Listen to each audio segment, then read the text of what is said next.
My name is Allison, and this is my story. I grew up in a Christian household, so my parents and my grandparents always took me and my 4 siblings to church. I was always close to my grandma and grandpa.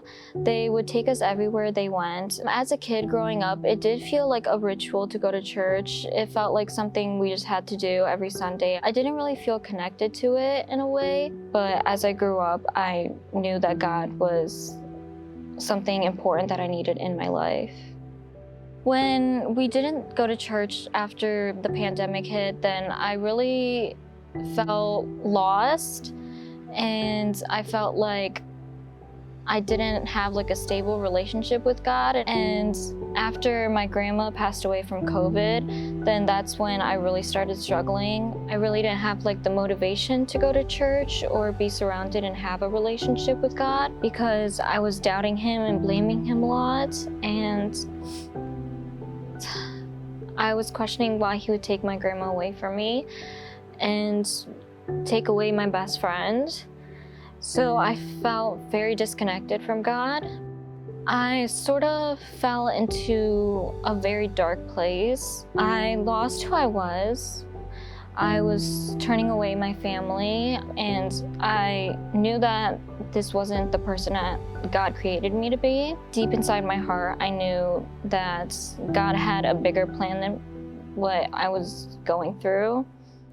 Father's Day 2023 was the first time I came back to church. I really felt connected to the song.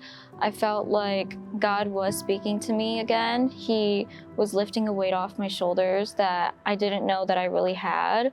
I was able to finally see that this is where I was supposed to be, that God was telling me that I was going to be okay. I worshiped, and I could feel that my grandma was proud of me and that God was trying to come back into my life.